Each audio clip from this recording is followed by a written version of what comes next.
जलती क्षमा देती है प्रेरणा रोशनी के लिए, बहती हवा देती है प्रेरणा जिंदगी के लिए, जीवन वो जो बने प्रेरणा किसी के लिए।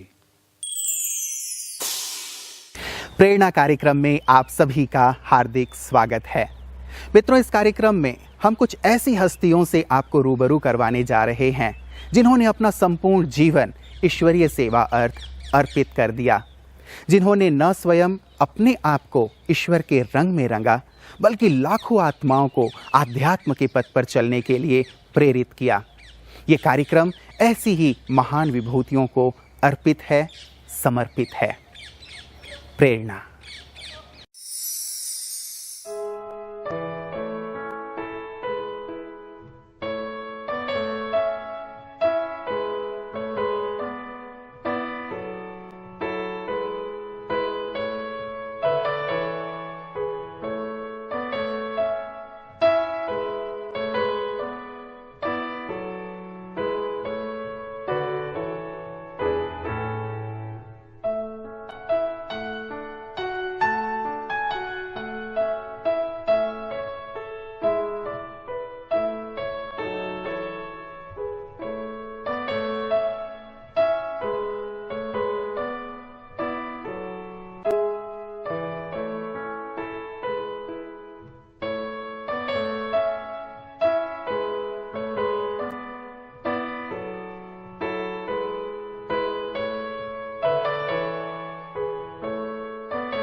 कुंभ नगरी तीर्थराज कहे जाने वाले महाप्रयाग संगम उत्तर प्रदेश के पूर्वी भाग में स्थित इलाहाबाद आलापुर के प्रजापिता ब्रह्मा कुमारी ईश्वरीय विश्वविद्यालय की मुख्य संचालिका के रूप में आदरणीय सुषमा दीदी जी निमित्त हैं। आपका जन्म सन 1951 में इलाहाबाद में हुआ। बाल्यकाल से ही आपको कलाकृति, सजावट व घरेलू कार्य में रुचि थी।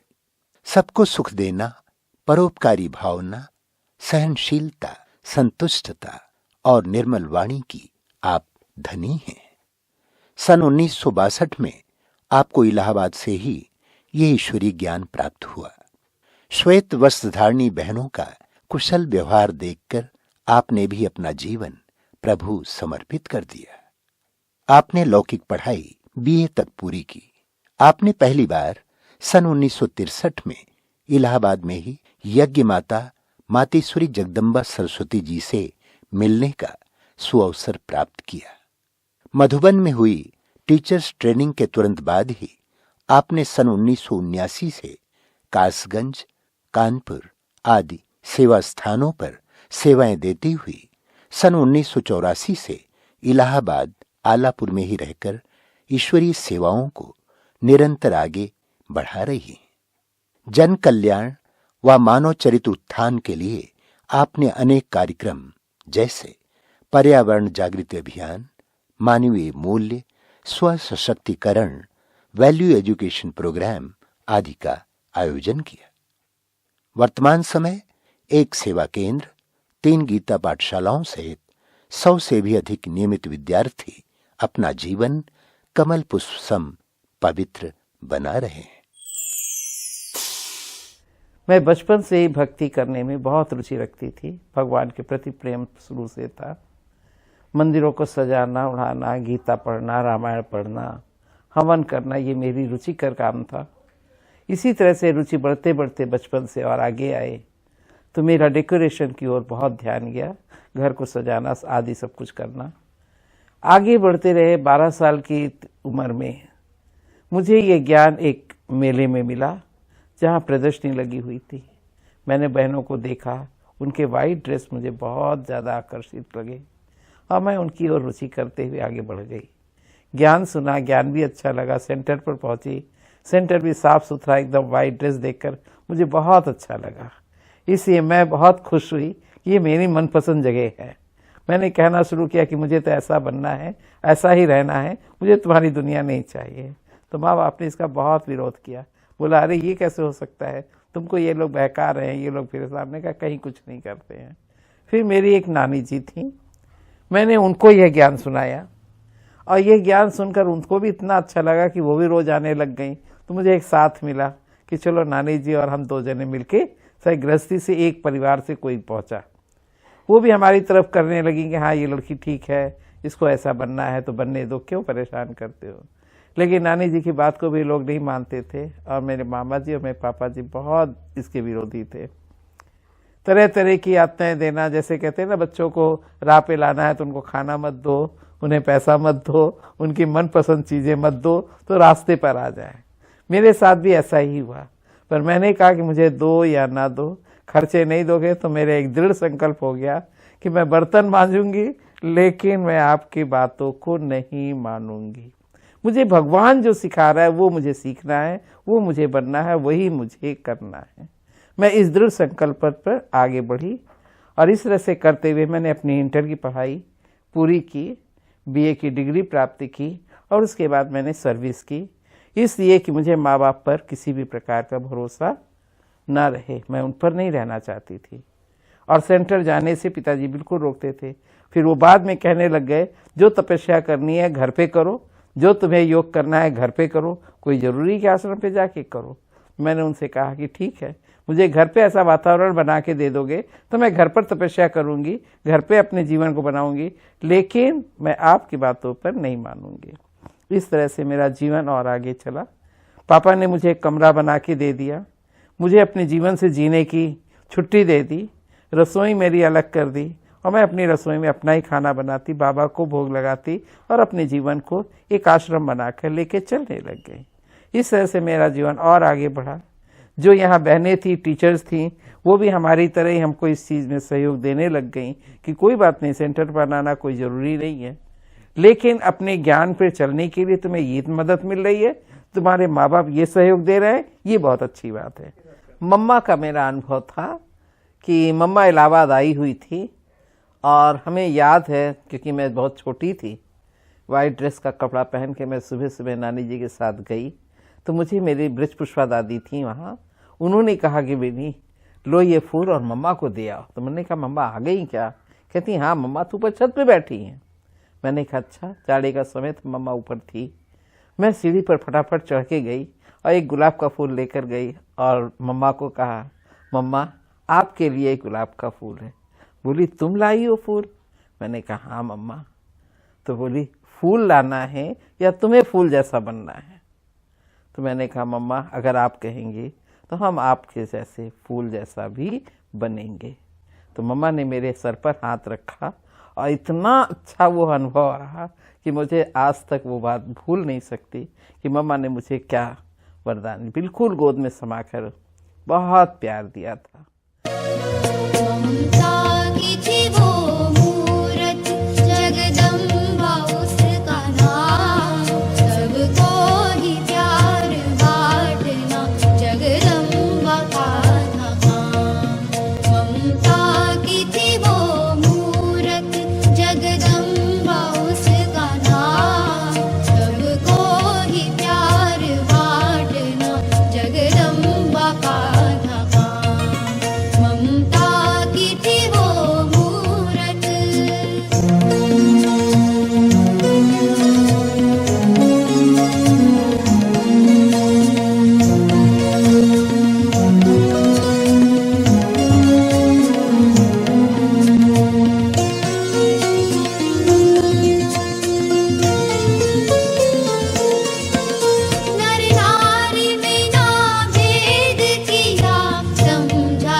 माघ मेले में हम लोग प्रदर्शनी लगाए हुए थे और उस दिन 80 जनवरी था।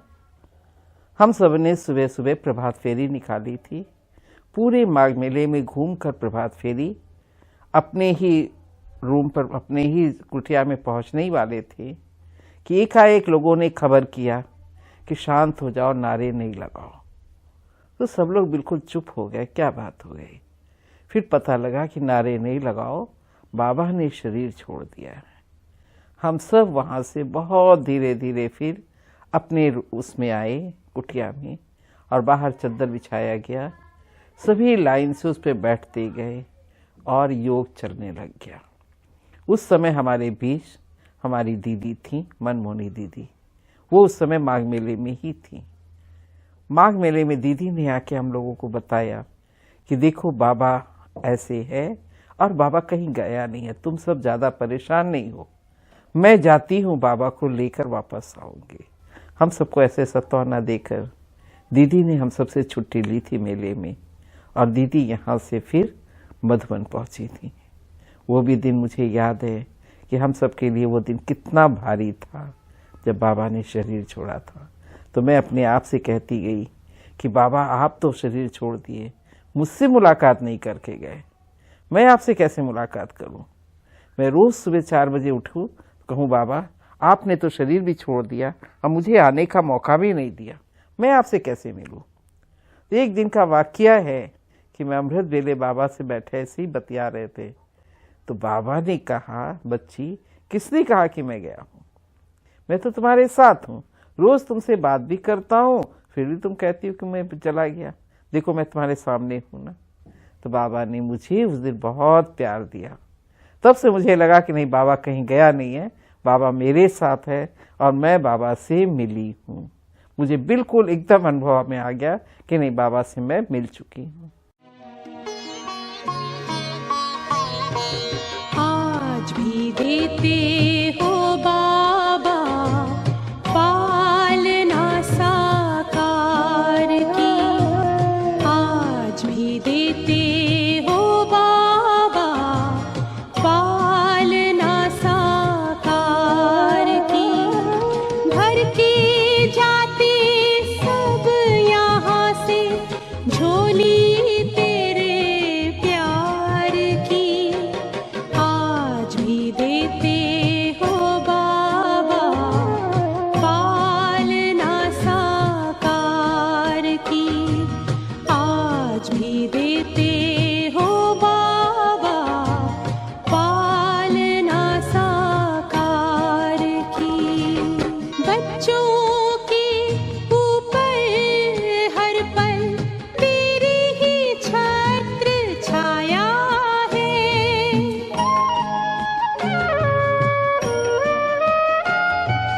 साकार कहाँ अव्यक्त कहाँ, कोई ना अंतर आया है। तुमसे पाई दृष्टि हमने, दृष्टि हमने, दृष्टि हमने शिव निराकार की। तो मैंने बाबा से मिले, बाबा का अनुभव रहा, फिर धीरे धीरे और भी आगे बढ़े।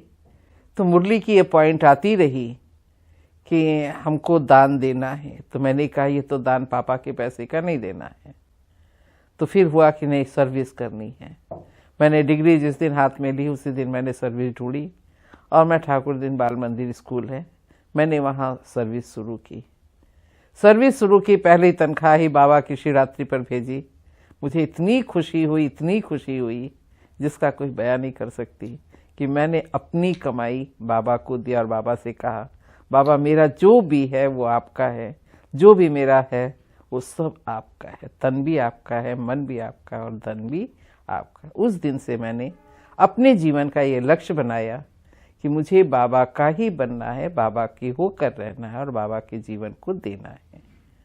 इस तरह से हम मधुबन पहुँचे, बाबा से मुलाकात की। बाबा से मिलन बनाने के लिए नहीं गई थी, दिल्ली में मेला लगा हुआ था लाल किला के मैदान में, तो हम सब मेले में गए थे।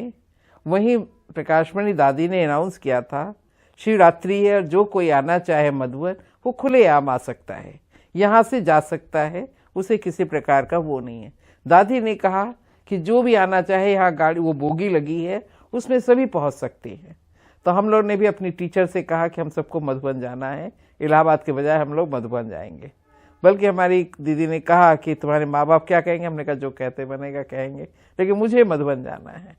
मैं शिवरात्रि पे बाबा से मिलने मधुबन पहुंच गई, दादी से मिली, बाबा से मिली। उस समय बाबा ने टेंट में हम सबसे मुलाकात की थी, पहली बार टेंट लगा था यज्ञ में, और जहाँ इतने भाई बहन पहुँचे थे, क्योंकि मेडिटेशन हॉल भी छोटा था, हिस्ट्री हॉल भी छोटा था, और तब ओम शांति भवन बना भी नहीं था। तब आंगन में बाबा का टेंट लगा था और वहाँ हम सब ने बाबा से मुलाकात की थी। वो पहली मुलाकात मेरी आखिरी मुलाकात कहें कि आज तक मैं उस मुलाकात को नहीं भूल पाएंगी, क्योंकि बाबा से मेरा वायदा था कि आप गए नहीं हो, आप हो, तो बाबा ने कहा था आंगन में तुम आओगे तो मैं मिलूंगा। वास्तव में बाबा ने मेरा हाथ पकड़कर मुझे जो मिला है, जो वरदान दिया है कि तुम्हें जो टीचर मिली है उस टीचर के साथ सदा सहयोगी बनोगी, डबल टीचर होके रहोगी और अपने जीवन को टीचर बनाकर सबको टीच करोगे, माना सबको ऐसी ट्रेनिंग दोगे। तो बाबा की वो वरदान मुझे आज भी याद है। और बाबा से मुलाकात तो अपना अनुभव है ही है कि बाबा ने जो हमें अनुभव कराया। प्रभु मिलन की मस्तियों में झूमता मन गा रहा, प्रभु मिलन की मस्तियों में झूमता मन गा रहा। पाना था जो पा लिया अब, और क्या बाकी रहा। पाना था जो पा लिया अब, और क्या बाकी रहा। प्रभु मिलन की मस्तियों में।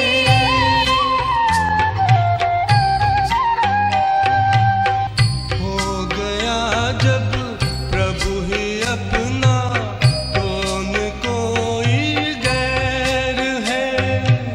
सारी दुनिया अपनी है, अपना न किससे वैर है, अपना न किससे वैर है। ज्ञान सागर मन के गागर में समाता जा रहा। पाना था जो पा लिया अब, और क्या बाकी रहा। प्रभु मिलन की मस्तियों में।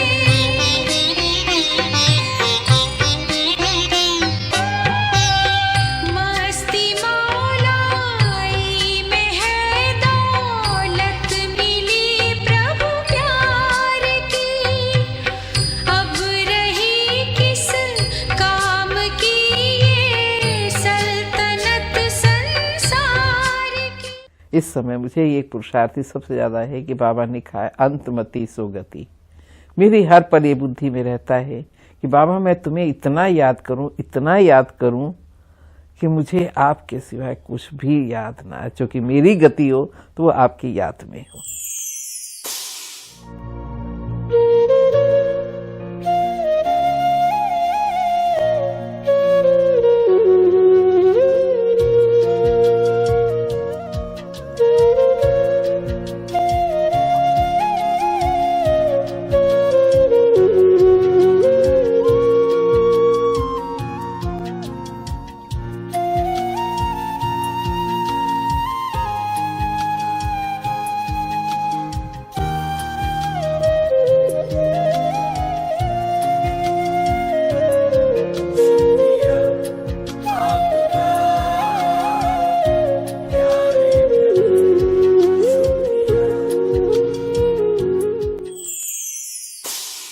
फर्स्ट एक्सपीरियंस मेरा दीदी के साथ ये है, बहुत लविंग और बहुत केयरिंग है।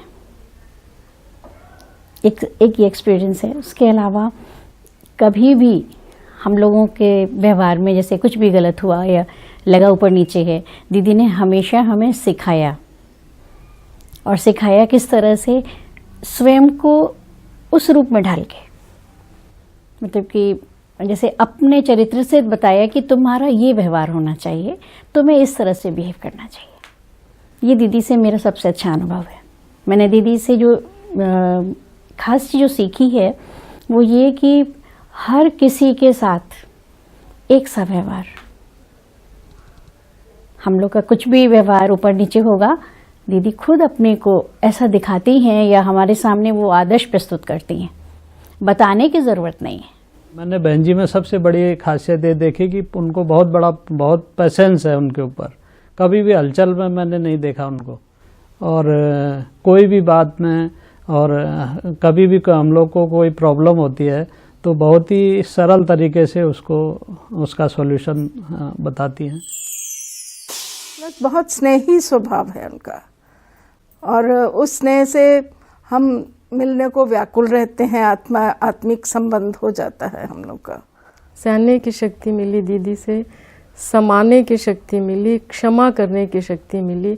और एक बहुत बड़ा अनुभव मुझे हुआ था दीदी के साथ। हमारा घर बन रहा था अल्लाहपुर में, और हमारे पड़ोस में जो थे वो नाकों चने चबवा दिए थे, बहुत परेशान कर रहे थे, रोज झगड़ा करते थे, पुलिस वाले को लाके खड़ा करते थे। मैंने दीदी से अपनी समस्या बताई। दीदी ने कहा अमृत वेले उठो और उस पूरे परिवार को बाबा से शांति की किरणें लेके दो। 1 महीना इतना करने के बाद सब कुछ एब्सोल्युटली नॉर्मल हो गया और हम लोग बहुत पीसफुल हो गए। तो दीदी से बहुत सारा प्यार मिला और शक्ति मिली।